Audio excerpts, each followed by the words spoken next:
Hello tout le monde, vidéo sur la gourmandise, le module numéro 3 de la semaine numéro 12, la dernière, vivre en paix avec son alimentation et son corps. L'un ne va pas sans l'autre.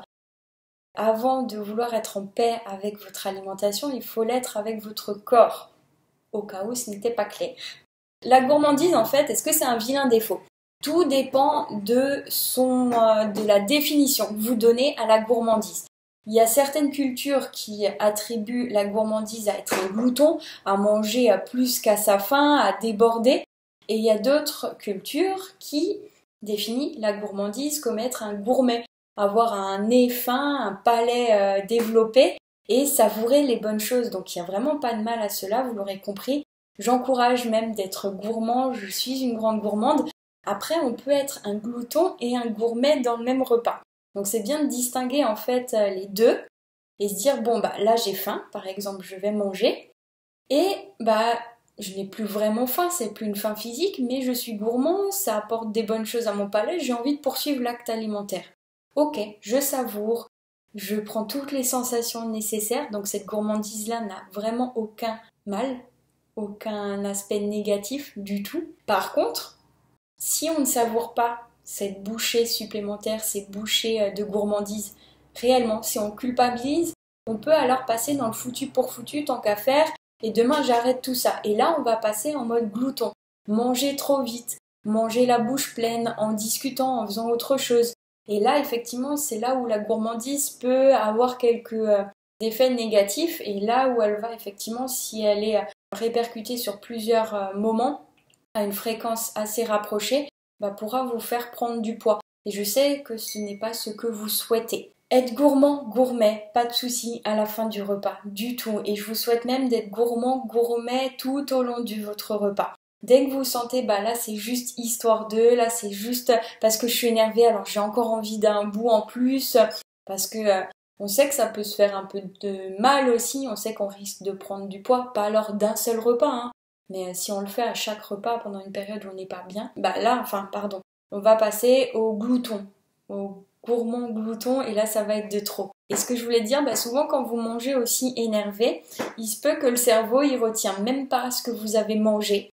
Et on a faim tout au long de la journée. On n'est jamais rassasié parce que vous êtes plus préoccupé par vos pensées. Donc quand c'est le cas, laissez un petit peu la nourriture de côté, ça sera pas forcément la meilleure chose pour vous calmer. À moins vraiment que ça vous apaise et que vous ne pensez que à ce que vous avez dans la bouche et aux sensations transmises. Mais si vous mangez juste parce que vous êtes énervé et que c'est l'heure de manger, là vous risquez d'avoir faim non-stop. Donc effectivement, la gourmandise, c'est un défaut ou non. Ça peut être une belle qualité. Tout ce qui est chef étoilé, œnologue sont des grands gourmands. Et heureusement qu'ils le sont parce que sinon ils ne pourraient pas faire correctement leur métier. Être épicurien aussi est un signe de gourmandise qui est très bon, surtout chez nous en France où on a plein de saveurs, ou dans d'autres pays du monde, s'intéresser à d'autres cultures culinaires, c'est vraiment très intéressant. Donc à vous de voir, quel est votre niveau de gourmandise? Est-ce que c'est ce bon côté de la gourmandise? Est-ce que ça va sur un mauvais côté? Et à vous de vous dire, là effectivement je vais dans le côté négatif, alors je m'arrête, ou alors là je suis dans le côté positif et je savoure à 2000% et tout simplement. Ça dépend vraiment de la définition et vraiment où vous vous situez. Comme dit, on peut l'être du début à la fin, mais d'un autre niveau, avec d'autres attentions, d'autres pensées au cours du repas qui peuvent s'installer. C'est intéressant à ce moment-là de prendre du recul, se dire c'est vrai que j'ai assez savouré. Le plaisir ne sera plus le même si je reprends un biscuit que le premier que j'ai pris. Donc je m'arrête là.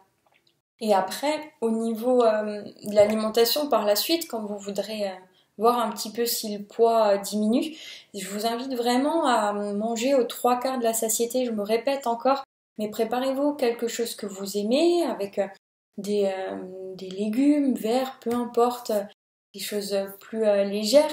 Et dites-vous, je savoure vraiment ces premières bouchées jusqu'à en laisser quelques-unes pour plus tard.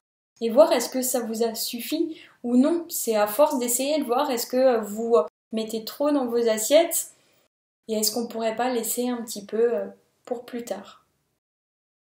Et est-ce que je n'avais pas pour habitude au final de manger juste par gourmandise? On pouvait être gourmand du début à la fin, mais après, effectivement, il y a un autre niveau qui arrive.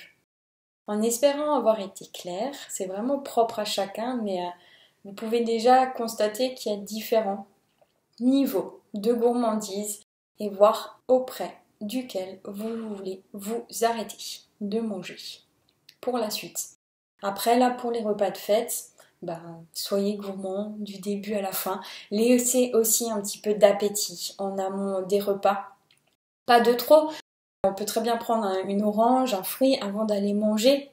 Soyez vraiment gourmand, c'est l'occasion, mais dites-vous que ça ne va pas disparaître. Si vous voulez reprendre quelque chose au mois de juillet, vous pourrez et puis ça se fera très bien. Ne faites pas attention au jugement des autres. Ah, mais t'es gourmand, toi, ça veut pas dire que c'est quelque chose de négatif. Rappelez-vous, oui, je suis gourmande, j'aime les bonnes choses. Ah non, mais je voulais dire que tu manges vraiment beaucoup, hein, un petit peu trop vite même.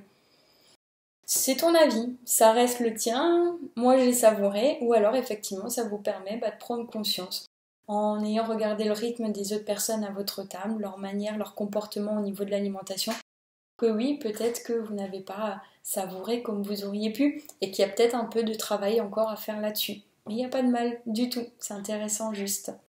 Une bonne journée à vous et je vous retrouve très bientôt juste pour le mot de la fin, juste pour vous dire un petit quelque chose encore.